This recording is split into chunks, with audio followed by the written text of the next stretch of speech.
Pra muita gente, futebol é só um jogo, né? 22 pessoas correndo atrás de uma bola e pronto. Mas e se a gente pensar no campo como se fosse um mapa do mundo? E se cada drible, cada gol, cada grito da torcida contasse uma história muito, mas muito maior? Pois é exatamente isso que a gente vai desvendar aqui. Essa frase resume tudo de forma brilhante. O futebol não é só um esporte, ele é um espelho, um reflexo bem nítido das forças que moldam o nosso planeta. Ele acaba funcionando como uma espécie de língua universal que mostra as tensões geopolíticas de um jeito que todo mundo consegue, de alguma forma, entender. Então fica essa pergunta no ar. O que será que o futebol, o belo jogo, pode de fato nos ensinar sobre o mundo? Bom, é isso que a gente vai descobrir. Vamos usar o futebol como uma lente mesmo para enxergar melhor as dinâmicas de poder, as lutas por identidade e os caminhos que o dinheiro percorre hoje em dia. Para fazer isso, nossa jornada vai ser dividida em 5 partes. A gente começa com o jogo de influência global, depois passa pela questão da identidade nacional, dá uma olhada em conflitos históricos, segue a trilha do dinheiro e no final a gente tenta entender qual é o placar real de tudo isso. Vamos começar então falando de poder. Mais especificamente, de como o futebol se tornou uma das ferramentas mais eficientes de influência internacional. Um conceito que o pessoal chama de soft power. Mas o que é esse tal de soft power, afinal? Olha, de forma bem simples, é a arte de um país influenciar os outros não pela força, pela guerra, mas sim pela atração, pela sua cultura, pela sua imagem. É sobre projetar algo positivo para o mundo todo ver. E o futebol, claro, é o palco perfeito para isso. E nesse jogo, existem basicamente 2 estratégias principais. A primeira é sediar aqueles eventos gigantes, sabe? Para mostrar para o mundo sua capacidade, sua hospitalidade. A segunda é comprar grandes clubes europeus e usá-los quase como embaixadores da sua marca país. E quer um exemplo perfeito? O Catar. Ao sediar a Copa de 2022 e, ao mesmo tempo, ser o dono de um time como o Paris Saint-Germain, o país se colocou de vez no mapa global. Foi uma forma de diversificar sua influência para muito além do petróleo.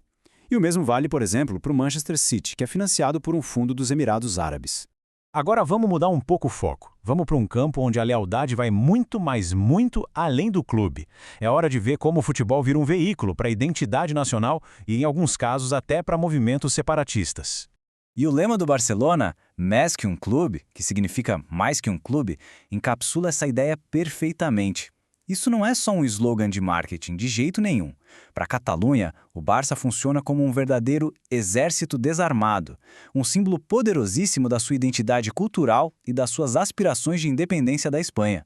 E essa busca por identidade vai ainda mais longe. Para territórios que sonham em se tornar estados independentes como Kosovo e Palestina, por exemplo, ser membro da FIFA é um passo simbólico gigante. Ter uma seleção nacional competindo no cenário internacional é uma forma de gritar para o mundo "nós existimos", muitas vezes antes mesmo de conseguir o reconhecimento formal lá na ONU. A gente sabe que rivalidade no futebol é normal, mas às vezes as tensões dentro de campo são muito mais do que só uma disputa esportiva. Elas são, na verdade, o eco de conflitos históricos, de guerras, de disputas de fronteira que continuam ali, latentes. Um exemplo muito forte disso aconteceu nos Balcãs. Uma partida de futebol em 1990 virou, literalmente, uma batalha campal.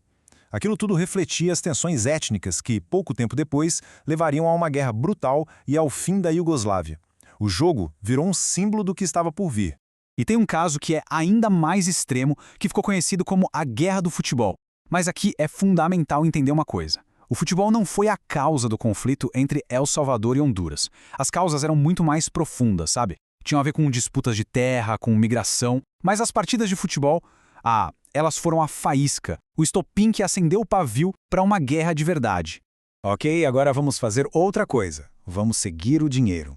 É na dimensão econômica que o futebol nos mostra um mapa bem claro de como o capital, e principalmente o talento, se movem pelo mundo, revelando padrões bem conhecidos de globalização e de desigualdade.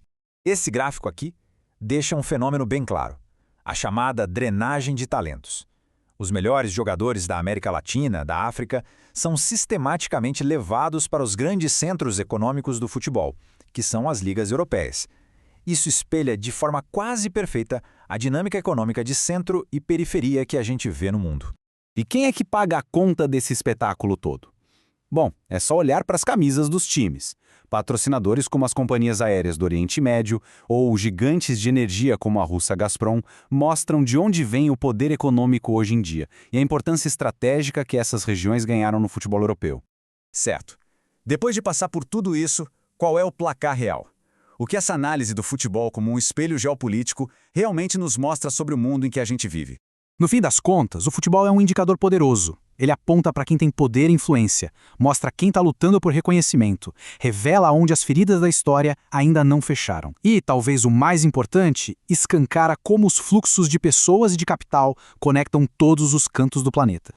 Então, fica aqui uma reflexão. Da próxima vez que a bola rolar, que o juiz vai apitar o início do jogo, vai ser possível enxergar apenas um jogo? Ou será que o que a gente vai ver é, na verdade, um reflexo complexo e fascinante do próprio mundo, com todas as suas paixões, disputas e conexões?